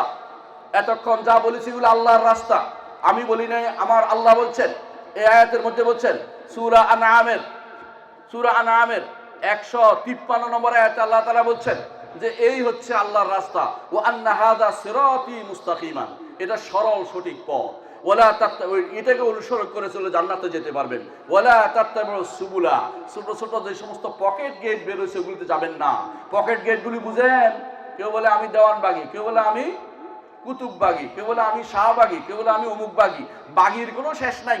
এবং কেউ বলে 22 রশি, 80 রশি, কেউ বলে 17 রশি, কেউ বলে আমি 8 রশি। দুনিয়ার যত এগুলি আল্লাহর দ্বীনের মধ্যে নাই। একমাত্র সরল সোজা পথ হচ্ছে কোরআন এবং সুন্নাহ। কোরআন এবং সুন্নাহর বাইরে কোনো পেশ দিয়ে গেলে আপনি পথ হারিয়ে ফেলবেন। আল্লাহ তাআলা বলছেন কোরআনে কারীমে সূরা আল আনআমের 153 নম্বর আয়াতটা ভালো করে পড়ুন। এতক্ষণ যা বলেছে হারাম পরিত্যাগ করার জন্য, সব শেষে বলছে যে মানহাজটা পরিষ্কার করার জন্য। কোন পথে চলবেন? পথটা হচ্ছে একমাত্র আল্লাহর পথে আপনাকে চলতে হবে। ডানে বামে চলবেন, আপনি পথভ্রষ্ট হয়ে যাবেন। প্রতিটি রাস্তার মধ্যে একটা শয়তান বসে আছে। আমি বলি নাই, সাইয়্যিদুল খালক মুহাম্মদুর রাসূলুল্লাহ সাল্লাল্লাহু আলাইহি ওয়াসাল্লাম বলেছেন, বান্দা যখন আল্লাহর পথে রওনা হয়, প্রতিটি পদে পদে একজন আসে। একজন বলে আসো আমি তোমাকে কাদেরিয়া তরিকা শিক্ষা দিব, একজন আসো আমি তোমাকে চিশতিয়া শিক্ষা দিব, একজন আসো আমি তোমাকে দেওয়ানবাগী শিক্ষা দিব। এভাবে বলতে বলতে সরর দিয়ে দুনিয়ার তরিকার অভাব নাই। এই কুফরি তরিকাগুলোতে আপনি যদি ঢুকে পড়েন, আপনি আর ঈমানের স্বাদ পাবেন না, ঈমানের পথে থাকতে পারবেন না। এই সমস্ত কোনো তরিকায় ঢুকা যাবে না। একটাই তরিকা, আল্লাহর পথ একটাই, সেটা জান্নাত পর্যন্ত চলে যাবে। আল্লাহর কাছে আপনাদের জন্য দোয়া করি, আপনারা যেন এই সঠিক তরিকায় থাকতে পারেন, যেই তরিকায় ছিলেন মুহাম্মদুর রাসূলুল্লাহ সাল্লাল্লাহু আলাইহি ওয়াসাল্লাম, যেই তরিকায় ছিলেন সাহাবায়ে কেরাম রিদওয়ানুল্লাহি আলাইহিম আজমাইন, এবং যেই তরিকায় ছিলেন আবু হানিফা, মালিক, শাফিঈ, আহমদ রাদিয়াল্লাহু আনহু আজমাইন রাহিমাহুমুল্লাহু জামিআন। এরা যেই তরিকা ছিল, সেই তরিকা ব্যতীত অন্য কোন তরিকায় আমি যদি যাই, আপনি পথভ্রষ্ট হয়ে যাবেন। এটা বলতে পারেন কেন বলছি? আমার নবী মুহাম্মদুর রাসূলুল্লাহ সাল্লাল্লাহু আলাইহি ওয়াসাল্লাম বলেছেন, তিনি দুনিয়ার থেকে যাওয়ার আগে বলে দিয়েছেন, ওয়া ইন্নাহু মান ইয়াইশ মিনকুম ফাসায়ারা ইখতিলাফান কাসীরা, তোমাদের মধ্যে যারা জীবিত থাকবে অনেক মতভেদ দেখতে পাবে। রাসূল বলছেন অনেক মতভেদ দেখতে পাবে। মতভেদ তো এখন নাই, না? আছে না নাই? কত মতভেদ। মুসলিমদের সমস্যা কোন জায়গায়? মতভেদ। কেন? আল্লাহ এবং রাসূলের জায়গায় এক হয় নাই। তাহলে বিভিন্ন বিষয় এক হয়, তারা বিভিন্ন বিষয় এক হয়, কিন্তু আল্লাহ এবং রাসূলের বাণী যাতে একসাথে হয় না। তারা একসাথে কি জন্য? কেউ আপনারা দেখেছেন কেউ মোমবাতি জ্বালানোর জন্য এক হয়েছে, কেউ বিশাল পতাকা নিয়ে এক হয়ে গেছে, বুঝছেন তো? কেউ হয়তো বলবে যে দাড়ি টুপি দিয়ে এক হয়ে যায়, কেউ বলবে যে পশ্চিম মুখে ঘুরে সালাত আদায় করে কিনা এক হয়ে গেছে। না, এইগুলি এক হইতে আল্লাহ এবং তার রাসূল শিক্ষা দেন নাই। এক হওয়ার জায়গা হচ্ছে কোরআন এবং সুন্নাহ, এক হওয়ার জায়গা হচ্ছে তাওহীদ এবং সুন্নাহ, এক হওয়ার জায়গা হচ্ছে তাওহীদ এবং সুন্নাহ। মনে রাখতে হবে এটা। অন্য কোনো জায়গায় এক হওয়ার কথা বলা হয় নাই। সবাই যদি পথভ্রষ্টতা এক হয়, তাহলে ঐক্যের কোনো মূল্য নাই। সবাই যদি শিরকি জায়গাতে এক হয়, ঐক্যের কোনো মূল্য নাই। বেদাতি জায়গাতে এক হলে কোনো মূল্য নাই। বেদাত পরিত্যাগ করে সুন্নাহর উপরে ঐক্য হতে হবে, এবং শিরক পরিত্যাগ করে তাওহীদের উপরে ঐক্য হতে হবে। ওয়া আন্না হাযা সিরাতি মুস্তাকিমান ওয়ালা ফালা তাত্তাবিউ সুবুলা ফাতাফাররাকা বিকুম আন সাবিলি। আল্লাহর রাস্তা বাদ দিয়ে অন্য যে কোনো পথে চলো, তুমি পথভ্রষ্ট হবেই হবে। ফাতাফাররাকা বিকুম আন সাবিলি। রাসূলুল্লাহ সাল্লাল্লাহু আলাইহি ওয়াসাল্লাম বলেছেন, আমার উম্মত 72 ভাগে 73 ভাগে বিভক্ত হবে। 72 ভাগ জাহান্নামে যাবে, একবার শুধু জান্নাতে যাবে। একবার সম্পর্কে জিজ্ঞাসা করা হয়েছে, মান হুম ইয়া রাসূলুল্লাহ, এরা কারা? রাসূলুল্লাহ সাল্লাল্লাহু আলাইহি ওয়াসাল্লাম বলেছেন, মা আনা আলাইহি ওয়া আসহাবি, যার উপর আমি আছি এবং আমার সাহাবীরা আছে। দেখছেন তো কোনটা? রাসূলুল্লাহ সাল্লাল্লাহু আলাইহি ওয়াসাল্লাম সাহাবীরা কাদেরিয়া তরিকার লোক ছিল ভাই? বলেন। চিশতিয়া, মুজাদ্দিদিয়া, নকশবন্দিয়া, খাতমিয়া, আরো কত নাম তো বের হয়েছে, তার হিসাবটা মুখস্থ নেই আমার কাছে। এলাকা ভিত্তিক তো আরো কত তরিকা আছে, হ্যাঁ, আরো কত লোক আছে। দরবারের তো শেষ নাই। সরের মধ্যে সব দরবারগুলি, হ্যাঁ, যত দরবার সব সরের মধ্যে। এটা চর ওমা, এটা চর ওইটা, সরের মধ্যে সব দরবারগুলি। আবার কোন দেখি দরবারগুলি কোথায় জানেন? আল্লাহ সুবহানাল্লাহ, আজকে আসার সময় দেখলাম আসার সময় দেখছি এক জায়গায় লেখা আছে ইয়ারউদ্দিন খলিফার দরবার শরীফ। ইয়ারউদ্দিন খলিফার দান বাক্স দেখছেন কোনোদিন? মাঠে মাঠে, হোটেলে হোটেলে, রেল লাইনে ইয়ারউদ্দিন খলিফার দরবার একটা দান বাক্স একটা আছে। আচ্ছা, দান বাক্সে যদি একটা টাকা দেয় আপনার ইমান কিন্তু শেষ, ইমান শেষ, কাফের হয়ে গেছেন আপনি। কারণ দান বাক্স অর্থ হলো এটা খুশি করার জন্য দিচ্ছেন, এটা তো আল্লাহকে খুশি করে দেওয়া দরকার ছিল। কবরওয়ালা কি টাকা খায়? কবরওয়ালা টাকার কি দরকার? কবরওয়ালা আপনি কি দিবেন? কবরওয়ালাকে টাকা দেয়া, ওই বাক্সওয়ালাকে টাকা দেয়া, ওই বাক্সতে টাকা দেয়া আপনার জন্য শিরকে কিনার বাইরে কিছু নয়। যাদেরকে আল্লাহ তাআলা ক্ষমতা দিয়েছেন তাদেরকে অনুরোধ করব, মানুষদেরকে শিরক থেকে মুক্ত করুন। এই সমস্ত যারা দরবারের নামে বাক্স করেছে, দরবার খুলেছে, এদেরকে উৎখাত করুন। আল্লাহর কাছে ভালো পাবেন, দুনিয়ার কারোর কাছে ভালো পাওয়ার দরকার নেই। এদেরকে সাবধান করুন, এদেরকে আপনি প্রতিহত করুন। আমাদের প্রতিহত করতে হবে না। আমি কোরআন এবং সুন্নাহর কথা বলি, আমরা মানুষের কোনো ব্যক্তিগত জিনিস নিয়ে আলোচনা করি না। আমাদেরকে প্রতিহত করতে কবর মাজার পূজা বন্ধ করুন। আপনাদের কাছে অনুরোধ থাকবে, পাগলার মসজিদে টাকা দেওয়া বন্ধ করার ব্যবস্থা করুন। পাগলার এখানে লক্ষ কোটি টাকা উঠে কেন? পাগলার কারণে, পাগলা শব্দ শুনে মানুষ পাগল হয়ে যায়। পাগলা কিছু করতে পারে কিনা? পারে? পাগলা কিছু করতে পারে না। তো টাকা কেন দেয়? মনে করে আমার মনোবাঞ্ছা পূর্ণ হবে, মানত করতেছে, সঙ্গে সঙ্গে মুশরিক হয়ে গেছে। লক্ষ লক্ষ কোটি মানুষের ঈমান শেষ হয়ে যাচ্ছে, আমাদের কোনো খবর নাই। আমাদের 14 গ্রামের সামসুরি আছে, এখানে 1 টাকা দিলে ঈমান শেষ হয়ে যাবে। শাহসাব মসজিদ কাছে, আপনার একদম কাছে। শাহসাব মসজিদে যদি কোনো মসজিদের উন্নয়নে টাকা দেয় এটা আলাদা কথা, কিন্তু শাহসাব মসজিদে টাকা দিলে আমার উদ্দেশ্য পূর্ণ হবে। পরীক্ষা করে দেখছি, এই জাতীয় চিন্তা করলে কাফের হয়ে যাবে। কারণ হচ্ছে মসজিদে আপনার কোনো উপকার করবে না। শাহ সাহেবের নাম শোনার কারণে আপনি দিচ্ছেন, নইলে আমাদের মসজিদে দেন না কেন? শাহ সাহেবের কারণে আপনি দিচ্ছেন, ওই শাহ সাহেবের কারণে কোথাও দেয়া যাবে না। শাহ সাহেব আপনার কিছু করবে না, শাহ সাহেবের কারণে আপনার উদ্দেশ্য পূর্ণ হবে না। কেউ যদি মনে করেন শাহ সাহেব দিকে তাকাইয়া আল্লাহ দিবে, তবে ব্যক্তি ভয়াবহ মিথ্যার ভিতরে নিবৃত্ত আছেন। এইটা শিরকি চিন্তা চেতনা ছাড়া কিছুই নয়। সুতরাং উম্মতের মধ্যে যদি একটি দল সত্যনিষ্ঠ থাকে, তা হচ্ছে যারা সালফে সালেহিনের অনুসারী, সালাফি মানহাজের অনুসারী, যারা কোরআন এবং সুন্নাহর অনুসারী, এবং যারা কোরআন এবং সুন্নাহর অনুসারী, যারা সাহাবায়ে কেরামের মত অনুসারী। তারা আগে ছিল ইমাম আবু হানিফা, মালিক, শাফি, আহমদ। তারা সাহাবায়ে কেরামের পদাঙ্ক অনুসরণ করতেন, নবীর পথ চলতেন। এমনকি পরবর্তীতে বুখারী, মুসলিম, আবু দাউদ, তিরমিজি, নাসাঈ সহ যত মুহাদ্দিস ছিলেন সবাই রাসূলুল্লাহ সাল্লাল্লাহু আলাইহি ওয়াসাল্লাম সাহাবায়ে কেরামের পদাঙ্ক অনুসরণ করেছেন। তারা এই জন্য মুহাদ্দিস, মুফাসসির, তারা সবাই ছিলেন সালাফি মানহাজের অনুসারী, কোনো সন্দেহ নাই। আপনি যদি দাবি করেন তার নকশবন্দি ছিল, তাহলে প্রমাণ করেন নকশবন্দি কোন দিন আসছে? এর আগে মানুষকে কে রক্ষা করেছে? আল্লাহ সব সময় রক্ষা করেন, কিয়ামতের দিনও আল্লাহ রক্ষা করবেন। এরপরেও আল্লাহ তাআলা জান্নাতে দিলে তিনি রক্ষা করবেন। দুনিয়ার কোনো ব্যক্তি কিছু আপনার করে দিতে পারবে না। এই ঈমান যদি আপনার থাকে, তাহলে আপনি আল্লাহর ওসিয়তকে গ্রহণ করতে পেরেছেন। কুল তাআলাউ আতমা হারাম রাব্বুকুম আলাইকুম আল্লা তুশরিকু বিহি শাইআন। আল্লাহর সাথে কাউকে শরীক করব না, এই সিদ্ধান্ত নিয়ে নেন। বলেন, আল্লাহর সাথে কাউকে শরীক করব না। যদি পুড়িয়েও দেয়, যদি মারিয়েও ফেলে, এটা আমার কথা না, হাদিস। ওয়াইন কুতিল তাও হোর রেক্তা, কারোর সাথে শরীক করবেন না। যদি পুড়িয়েও ফেলে, মেরেও দেয়, আপনার কি যায় আসে না। কারণ আপনি মরে গেলে কার কাছে যাবেন? আল্লাহ। আর শিরিক করলে কার কাছে যাবেন? আল্লাহর কাছে যাবেন। আল্লাহর কাছে গিয়ে হিসাব কাকে দিবে? যদি আপনি আল্লাহর ঈমান নিয়ে যেতে পারেন, শিরিক মুক্ত জীবন নিয়ে যেতে পারেন, আপনি জান্নাতে যাবেন।